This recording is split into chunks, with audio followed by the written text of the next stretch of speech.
Bonjour tout le monde, bienvenue chez Craftman. Aujourd'hui nous allons parler d'une série, Viking, saison 4. Et justement je me demande, les séries, à quel point je vais vous en parler saison par saison. S'il y a 10 saisons de la même série, ça va peut-être être redondant, pénible. Vous voyez là par exemple, hop, j'en parle pour la première fois, saison 4, on est en plein milieu. Comment faire? On verra, au débeauté, on va faire au débeauté. En tout cas, aujourd'hui, nous allons donc au 9e siècle sur les côtes des pays scandinaves et les côtes un petit peu normandes aussi, de ma région.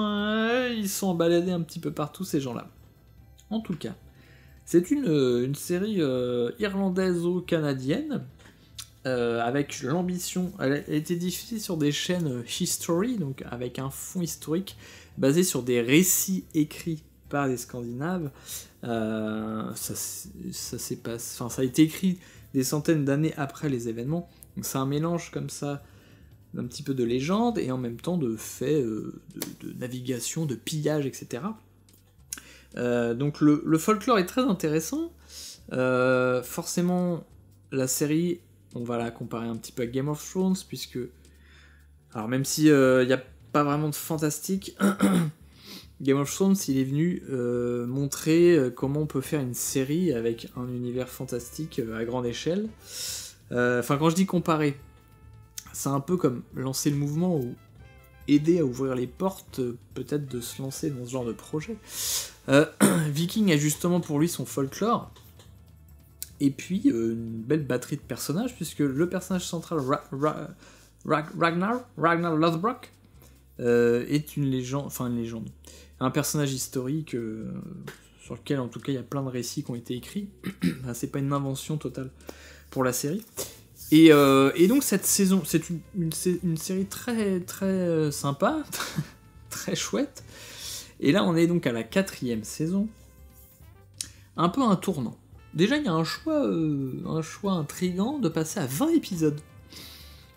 Alors qu'on est plutôt sur des séries qui se raccourcissent. Ouais, qui se raccourcissent un peu, sur des formats où on va faire que 6 épisodes pour voir si ça fonctionne déjà.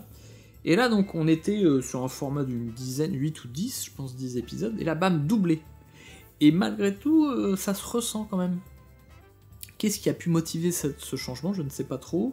On a peur de pas finir notre histoire, ou on a besoin d'encore plus de place, je ne sais pas, mais ça se ressent quand même, il y a une espèce de ralentissement, un petit peu un ventre mou, lié un peu à l'évolution du personnage. Mais par contre, je trouve que ça permet justement, sur la longueur, de donner un très bel arc narratif à ce personnage. Il a le temps d'évoluer, et nous on a le temps d'y croire, cette transformation, pour rester vague encore une fois, ici il n'y a aucun spoiler, vous voyez, vous n'avez aucune idée de quelle série je parle. Et donc ça c'est très intéressant, ça permet aussi de passer le relais, en tout cas de donner de la place à d'autres personnages. Donc, quand je dis passer le relais, c'est qu'on peut naviguer entre plusieurs arcs narratifs. Et là, tout ce mélange fonctionne plutôt bien, donc en dehors de ce ventre mou, je trouve que la série a trouvé moyen de rebondir et de nous donner justement plein de nouveaux éléments pour se relancer. C'était peut-être l'idée, sur une 4e saison, ça commence à faire pas mal. Elle est sortie en 2016, je crois, un truc comme ça, on va vérifier pour pas dire n'importe quoi. Voilà, c'était 2016. Depuis, la série est terminée, il y a 6 saisons. Si vous aimez ce genre d'aventure, moi je vous la recommande tout à fait, Viking. Là, on est sur un 4 étoiles pour cette saison 4. Il y a une espèce de logique. Est-ce que la saison 5 aura 5 étoiles? Je ne sais pas trop. On verra. On est en plein visionnage, justement, en ce moment, mes amis. Mais il y a encore 20 épisodes, donc ça va être long avant d'aboutir. Et puis, quoi dire d'autre? Je l'ai vu il y a quelques semaines, donc la mémoire peut faire défaut.